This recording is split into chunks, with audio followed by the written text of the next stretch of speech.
মৃত ব্যক্তির উদ্দেশ্যে কুরবানি করার বিধিবিধান ইসলামী শরিয়াতে নাই। আল্লাহ রাসূল সাল্লাল্লাহু আলাইহি ওয়াসাল্লাম মৃত ব্যক্তির উদ্দেশ্যে কুরবানি করেছেন, সাহাবারা করেছেন, তাবেঈগণ করেছেন। এরকম করে একটি সহিহ সনদে আমরা কোনো বর্ণনা প্রমাণ আমরা পাই না। যদিচ যারাই মৃত ব্যক্তির উদ্দেশ্যে কুরবানি করছেন তারা একটা হাদিসকে তারা দলিল হিসেবে পেশ করে থাকেন, যে হাদিসটি তিরমিজির 1495 নম্বর হাদিস, যে হাদিসটা দঈফ, হাদিসটা সহিহ নয়। এখানে আলী রাদিয়াল্লাহু তাআলা বলছেন, আল্লাহ রাসূল সাল্লাল্লাহু আলাইহি ওয়াসাল্লাম আমাকে ওসিয়াত করে গিয়েছেন যে আলী, আমি যখন মৃত্যুবরণ করব তখন তুমি আমার উদ্দেশ্যে একটা পশু কুরবানি করিও।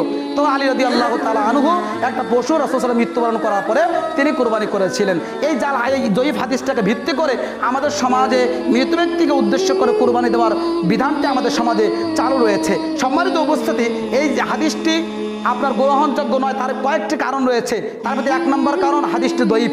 2 নম্বর কারণ, যদি রাসূল সাল্লাল্লাহু আলাইহি ওয়াসাল্লাম ওসিয়াত করে যেতেন তাহলে আলী রাদিয়াল্লাহু আপনার এই উসমান রাদিয়াল্লাহু আনহু ইসলামের খলিফা, দ্বিতীয় খলিফা, তারপরে আপনার আবু বকর রাদিয়াল্লাহু আনহু ইসলামের প্রথম খলিফা, ওমর রাদিয়াল্লাহু আনহু ইসলামের দ্বিতীয় খলিফা, তারা কি জানতে পারতেন না? তারা জানেন না, শুধু আলী রাদিয়াল্লাহু জেনেছেন। একইভাবে রাসূল সাল্লাল্লাহু আলাইহি ওয়াসাল্লাম তাদেরকে বলেও যাননি যে তোমরা আমার উদ্দেশ্যে মৃত্যুবরণ করার পর আমার নামে একটা পশু কুরবানি করিও, এবং রাসূল তো কখনো বলে যাননি। এবং রাসূল সাল্লাল্লাহু আলাইহি ওয়াসাল্লাম এই সকল ব্যক্তিদের কাছে কি সম্মানিত মানুষ ছিলেন না? জান পর্যন্ত দিতে তারা প্রস্তুত ছিলেন। সামান্য একটা পশু কোরবানি করার জন্য তারা কি পারতেন না? তারা জানলে তো করবে, তারা তো জানতেনই না, আল্লাহ রাসূল বলেই যাননি। সুতরাং এই নীতিকে আমাদের পরিবর্তন করতে হবে। আবু বকর রাদিয়াল্লাহু আনহু, ওমর রাদিয়াল্লাহু আনহু, ওসমান রাদিয়াল্লাহু আনহু তিনি নিজের জন্য, তিনি তার পরিবার পরিজনদের জন্য মৃত ব্যক্তির নামে আকিক করেছেন, এরকম কোনো বর্ণনা পাওয়া যায় না। বা কোনো সাহাবাগণ করেছেন, কোনো বর্ণনা পাওয়া যায় না। বা আল্লাহ রাসূল করার জন্য আদেশ করে গিয়েছেন, এরকম কোনো বর্ণনা পাওয়া যায় না। বরং এই দঈফ হাদিস ভিত্তি করেই আমাদের সমাজে মৃত ব্যক্তির উদ্দেশ্য করে কুরবানি দেওয়ার প্রথা প্রচলিত রয়েছে। সম্মানিত মসজিদের মুসল্লি, মৃত ব্যক্তিদের উদ্দেশ্যে আল্লাহ রাসূল কি করার জন্য বলেছেন? বেশি বেশি দোয়া করতে বলেছেন। দোয়াই পারে মৃত ব্যক্তির কল্যাণ দিতে।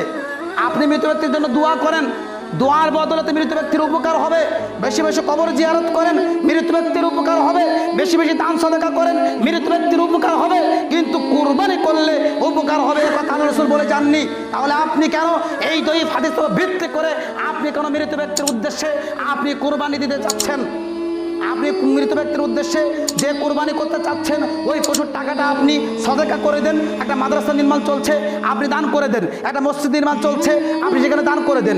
একটা ফাঁকা একটা মাঠ রয়েছে, সেখানে আপনি টিউবওয়েল বসিয়ে দেন, সেখানে একটা মসজিদ তৈরি করে দেন। তাহলে প্রবাহমান এই সকল কাজগুলো আপনার পিতা, আপনার মাতা, আপনার দাদা, আপনার দাদি, যার নাম আপনি মৃত ব্যক্তির নামে কোরবানি করতে চাচ্ছেন, এই যে সদকাগুলো আপনি করছেন, প্রবাহমান কবরে বসে বসে তারা নেকি পেতে থাকবে ইনশাআল্লাহ।